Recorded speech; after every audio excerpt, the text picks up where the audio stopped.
Selamat sore untuk kita semua dan salam sejahtera. Perkenalkan, saya Wairohi Melvidiri, salah seorang dosen aktif di jurusan Ekonomi Pembangunan, Fakultas Ekonomi dan Bisnis, Universitas Musamus. Pada video kali ini, saya akan membuat pernyataan diri dosen dalam unjuk kerja Tridharma Perguruan Tinggi dalam bidang pengajaran. Pada kesempatan ini juga, saya akan mendeskripsikan salah satu dari mata kuliah yang saya ampu di jurusan Ekonomi Pembangunan. Mata kuliah itu adalah mata kuliah Ekonomi Perdesaan, di mana mata kuliah ini berada di tahun kedua genap dengan bobot S3 SKS. Deskripsi dan ruang lingkup mata kuliah Ekonomi Perdesaan yaitu mengkaji desa dan perekonomiannya, tujuan dan strategi pembangunan pedesaan, dana desa, peran badan usaha milik desa, aspek tata ruang dan interaksi desa kota, kemiskinan dan kesenjangan pedesaan, ekonomi kreatif serta UMKM, dan pariwisata di pedesaan. Cakupan materi mata kuliah ini yang pertama dimulai dengan kontrak perkuliahan yang akan menjelaskan maksud dan tujuan mata kuliah Ekonomi Perdesaan. Di situ akan disampaikan topik serta referensi yang digunakan dalam pembelajaran selama 1 semester ke depan. Semua itu tertuang di dalam rencana pembelajaran semester. Yang kedua, akan mengkaji latar belakang, definisi, serta konsep ekonomi desa. Yang ketiga, tujuan dan strategi pembangunan ekonomi pedesaan. 4. Otonomi daerah, dana desa, dan peran badan usaha milik desa. Kelima, aspek tata ruang ekonomi perdesaan, menyangkut interaksi keuangan desa dan kota, serta tipologi pedesaan. Keenam, akan mengkaji kemiskinan dan kesenjangan yang ada di pedesaan. Ketujuh, konsep, peran, perkembangan, potensi, serta masalah yang dihadapi sektor UMKM di pedesaan. Kedelapan, konsep, peran, dan kinerja ekonomi kreatif. 9. Peran sektor pariwisata untuk menjadi daya saing dalam mewujudkan desa wisata. Untuk proses asesmen terhadap mahasiswa, saya melakukan melalui beberapa tahapan. Yang pertama, melalui tugas dan interaksi di dalam proses pembelajaran, baik itu diskusi kelompok, tanya jawab. Yang kedua, ujian tengah semester. Dan yang ketiga adalah ujian akhir semester. Setelah menyelesaikan mata kuliah ini, mahasiswa diharapkan mampu untuk memahami konsep pembangunan pedesaan, interaksi keuangan antara desa dan kota, bagaimana penggunaan dana desa yang digunakan untuk menggali potensi serta mengatasi problematika yang dihadapi oleh pedesaan. Pada video berikutnya, Anda akan menyaksikan cuplikan proses perkuliahan mata kuliah Ekonomi Perdesaan. Cuplikan pembelajaran ini saya ambil pada saat kebijakan work from home pada masa pandemi yang dilakukan melalui Zoom meeting. Ada 2 cuplikan video yang saya tampilkan pada video kali ini. Video yang pertama akan mencuplikan saat penyampaian materi interaksi keuangan antara desa dan kota. Dan cuplikan video yang kedua ketika salah satu kelompok mempresentasikan temuan mereka pada saat meninjau penggunaan dana desa berdasarkan Permen Desa nomor 13 tahun 2020. Jadi, mahasiswa karena work from home sebagian besar tinggal di wilayah desa di perkampungan di luar dari distrik Merauke. Sehingga saya memberikan tugas kelompok di mana mereka semua meninjau bagaimana penggunaan dana desa di kampung mereka. Dan pada cuplikan video itu, salah satu kelompok menyajikan temuan mereka di mana mereka meneliti penggunaan dana desa di desa Amunkai, distrik Tanah Miring, Merauke. Selamat menyaksikan. Oke, saya share screen-nya ya.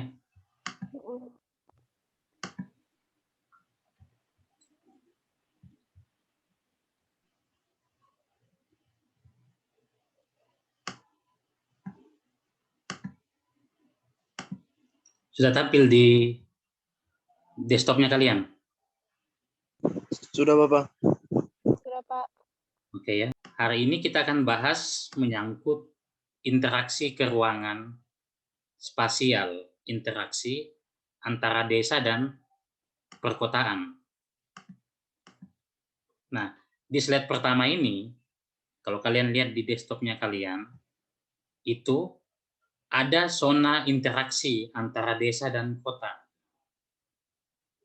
Yang pertama itu antara desa dengan desa, kemudian kota dengan kota, kemudian interaksi antara desa dan kota. Jadi, ini menyangkut mengenai wilayah antara satu dengan wilayah yang lainnya. Bagaimana wilayah itu berinteraksi sehingga ada hubungan timbal balik, ada korelasi antara dua wilayah atau bahkan lebih dari dua wilayah.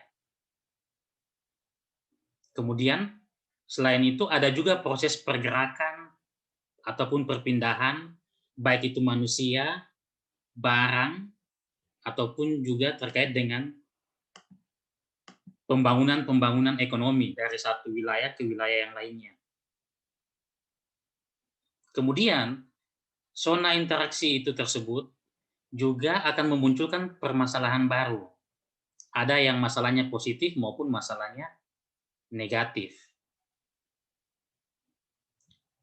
Seperti yang sudah kita bahas sebelum-sebelumnya, perkembangan wilayah, desa dengan desa, desa dengan kota, ataupun kota dengan kota, itu mengejar pertumbuhan dan pembangunan ekonomi. Positifnya apa? Ada pembangunan di segala aspek, kemudian ada pertumbuhan. Namun ada juga efek negatifnya. Juga sudah kalian tahu efek negatif dari interaksi antara desa dengan kota misalnya, atau antara kota dengan kota yang lainnya. Itu persoalannya apa?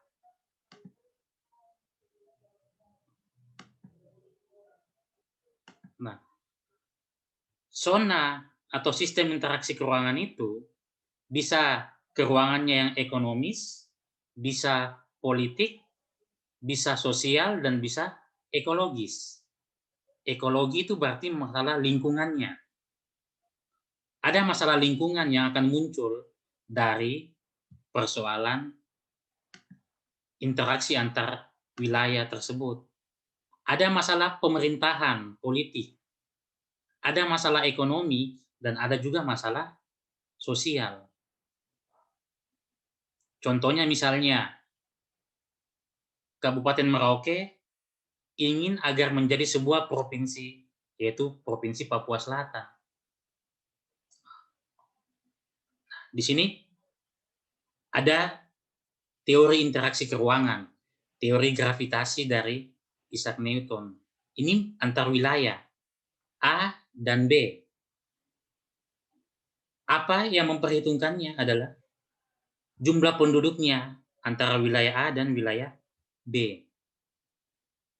Daya tariknya seperti apa? Gravitasi artinya tarik-menarik antar satu wilayah dengan wilayah lainnya. Kemudian yang diperhitungkan juga adalah jarak wilayah A dan wilayah B. Secara matematis perhitungannya seperti ini. Di mana K itu adalah konstanta empiris, selalu nilainya 1. Kenapa 1? Karena dia adalah konstanta. Dia tetap. PA jumlah penduduk wilayah A, PB jumlah penduduk wilayah B. Kemudian jaraknya juga antara A dan B. Mereka akan berinteraksi memperhitungkan dua aspek itu. Kecenderungannya bagaimana? Penduduk di sebuah wilayah akan cenderung berpindah ke wilayah yang penduduknya lebih sedikit.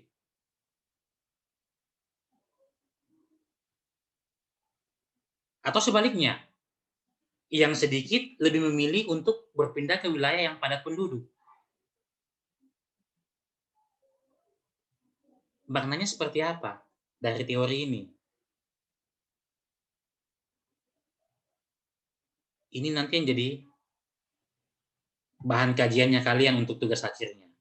Kemudian yang kedua, ada teori grafik dari Kansky. Ada indeks konektivitas kelancarannya antara wilayah, di sini V disimbolkan sebagai jumlah kotanya atau jumlah wilayahnya, kemudian jumlah jaringan jalan yang menghubungkan antar satu wilayah dan wilayah lainnya. Dari Merauke misalnya sampai ke Jagebob misalnya, kita bisa menghitung indeks konektivitasnya, kelancarannya dari jaringan jalan ke Jagebob misalnya. Kemudian jumlah kotanya juga seperti apa? Berapa banyaknya?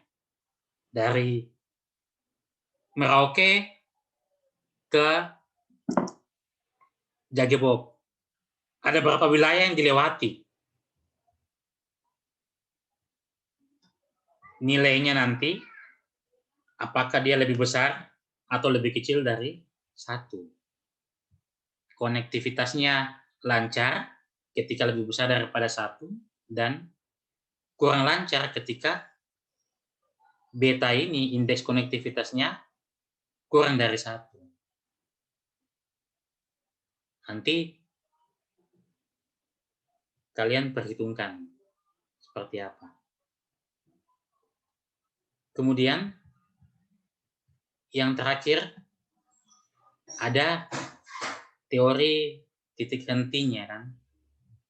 Jadi memperkirakan lokasi garis batas yang memisahkan wilayah-wilayah pelayanan publik dari dua kota atau wilayah yang berdekatan berdasarkan jarak dan jumlah penduduknya. Berarti ada titik hentinya dari wilayah A dengan wilayah B. Ada breaking point-nya. Kira-kira di mana? Misalnya dari Merauke sini ke Bupul. Breaking point-nya di mana? Titik hentinya misalnya di Sota.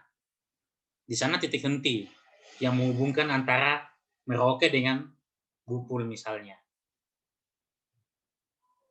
Nah, untuk menentukan di mana titik henti antar dua wilayah, menggunakan fungsi matematis seperti ini. Jadi, jarak A dan B, kemudian jumlah wilayahnya, mana yang lebih kecil penduduknya, mana yang lebih besar jumlah penduduknya. Nah, ini yang menentukan di mana titik breaking point-nya. Jadi,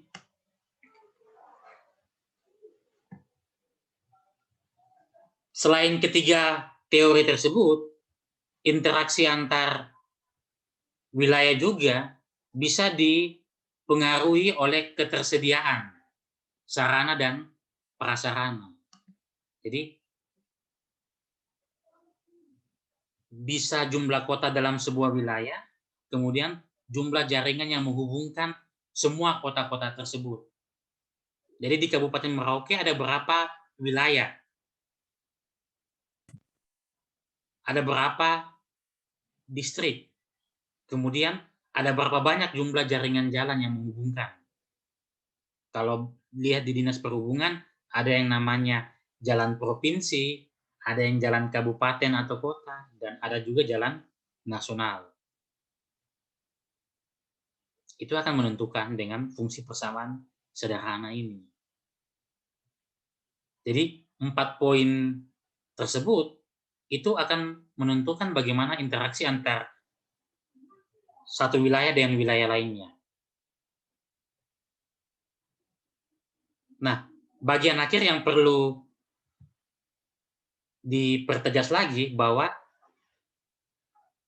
ada hal yang menjadi faktor penentu yang menentukan bahwa sebuah daerah, sebuah wilayah disebut sebagai kota atau desa, dia berkembang atau tidak berkembang, itu dari 3 poin penting yang perlu kalian ketahui dan ingat baik-baik sebagai mahasiswa Hikbangka.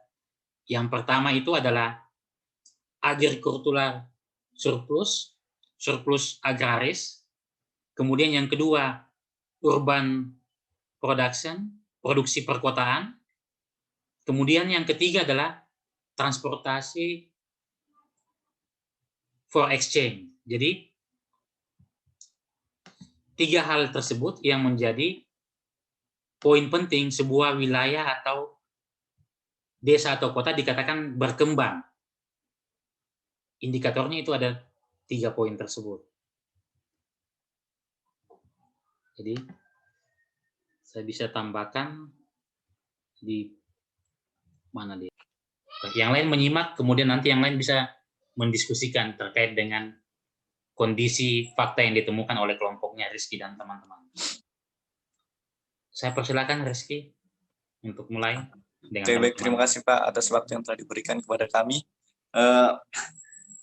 Kelompok kami melanjutkan tugas yang kemarin. Kita meneliti di Kampung Amunkai, tepatnya di SP8, Distrik Tanah Miring, Kabupaten Merauke. Setelah kita melihat Peraturan Menteri Desa Pembangunan Daerah Tertinggal dan Transmigrasi nomor 13 tahun 2020, kami mendapat beberapa poin tentang anjuran penggunaan dana desa sesuai dengan peraturan tersebut.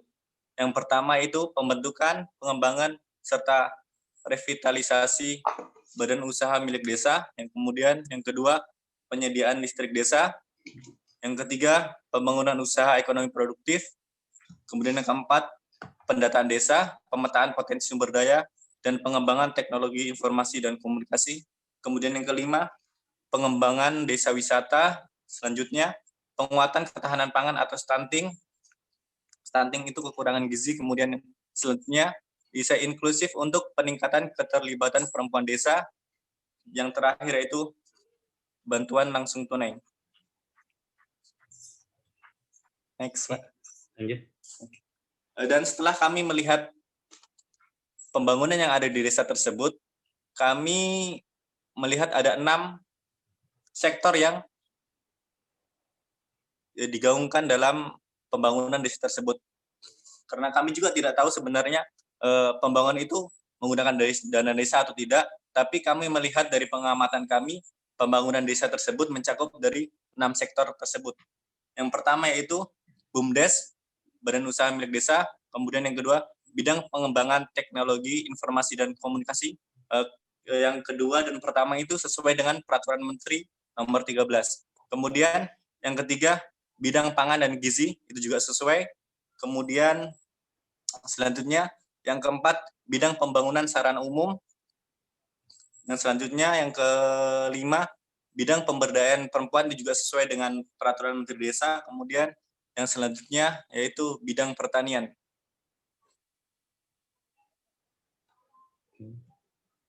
Next, Pak. Mungkin selanjutnya akan disampaikan oleh Samti, silakan. Oke, Samti.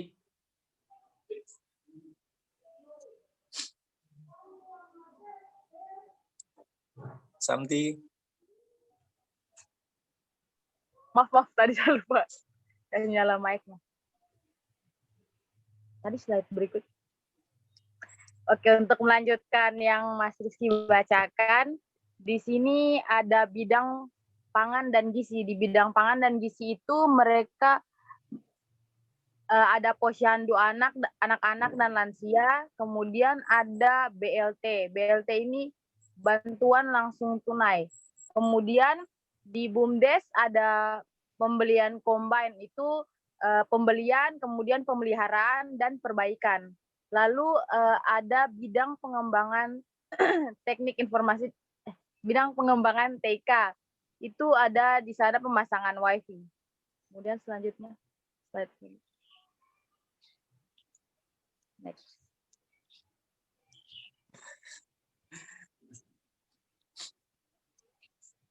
Lalu ada bidang pertanian, di situ itu terdapat perbaikan saluran irigasi, kemudian bidang pembangunan sarana umum, terdapat perbaikan kantor kampung, perbaikan jalan jalur, pemasangan lampu penerangan jalan, dan perbaikan jembatan. Lalu di bidang pemberdayaan perempuan ada pelatihan ibu-ibu PKK. Dan dari foto kami. Sudah selesai? Sudah, Pak. Demikianlah video singkat pembelajaran mata kuliah ekonomi perdesaan yang saya terapkan di dalam proses pembelajaran secara daring. Semoga ini menjadi awal yang baik bagi saya untuk menjadi seorang pendidik, menjadi seorang dosen yang tersertifikasi. Kedepannya, saya akan terus mengembangkan diri untuk mengembangkan model-model pembelajaran yang efektif, baik itu pembelajaran secara tatap muka di dalam kelas ataupun pembelajaran secara daring. Terima kasih.